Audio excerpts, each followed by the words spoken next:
le double anniversaire du décès du prophète Simon Kimbangu et le 66 ans d'âge de l'actuel chef spirituel Simon Kimbangu Kiangani, représentant légal de l'église kimbanguiste. Plusieurs personnalités du pays ont marqué de leur présence cet événement grandiose, une manière de reconnaître les valeurs qu'incarne l'église kimbanguiste et la lignée des chefs spirituels qui se succèdent. L'on pouvait voir parmi ces personnalités le directeur de cabinet adjoint du chef de l'État, Jean-Pierre Kambila, entouré de la ministre du Genre, Enfants et Famille, Madame Chantal Safoulo Poussa, et du ministre de la Santé publique, Oli Ilunga. D'autres invités de marque ont également répondu à l'invitation du chef spirituel, tels que le professeur Luzolo Bambilesa, conseiller spécial du chef de l'État en matière de bonne gouvernance, les députés, les sénateurs, les diplomates, les représentants des différentes institutions du pays, les responsables des mouvements associatifs et politiques. Après avoir suivi la prédication sur la paix et l'amour du prochain, les intervenants du jour ont abondé dans le même sens,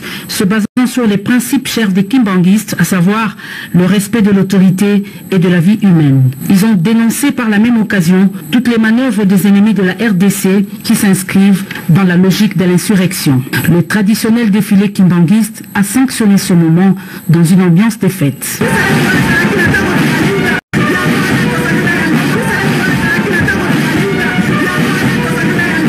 Dans la cité d'Nkamba, la notabilité Nekongo, invitée à ce grand événement, a décidé d'organiser son leadership sous l'autorité morale du chef spirituel Simon Kimbangu Kiangani. Au cours d'un échange avec son éminence, les notables Nekongo ont réaffirmé leur attachement à la paix avec ceux de l'Angola, du Congo-Brazzaville et de Kinshasa, précisant que tout mouvement insurrectionnel ne passera pas par la terre Né-Congo, héritage leur légué par les ancêtres Simon Kimbangu, Kimpavita et Joseph Kasavubu. Les Bakongo, l'église communiste sont frères. Les Bakongo ont trouvé un truc très fort, le 4 décembre.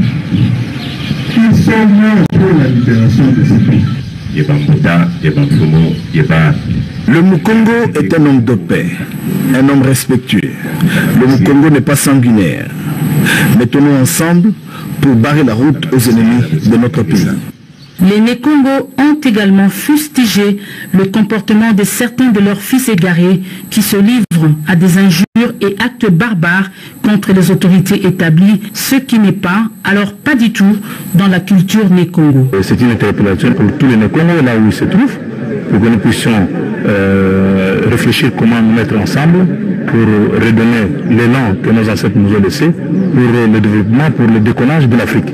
Et là nous saluons le discours de Noël Matossila qui en appelle à l'organisation, à la création d'une structure qui va réfléchir pour voir comment matérialiser toutes ces préoccupations, toutes ces idées.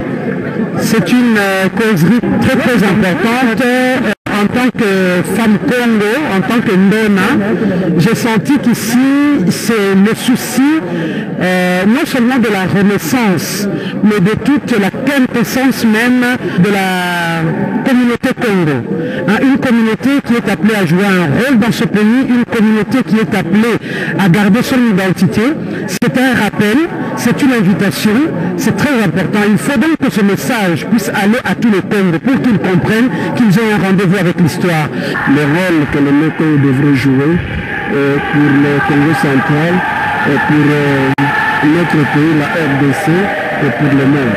Le Congo, c'est un homme de paix, c'est une personne de paix.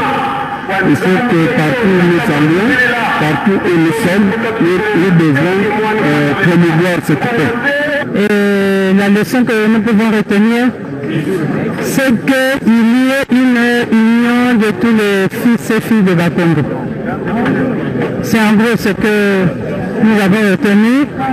Et tout le monde veut la paix. Nous ne voulons pas la guerre. Nous ne voulons pas de tueries. Nous voulons l'entente. C'est le message que j'ai retenu. Tout s'est déroulé dans une ambiance fraternelle, une façon de traduire la solidarité du peuple Congo.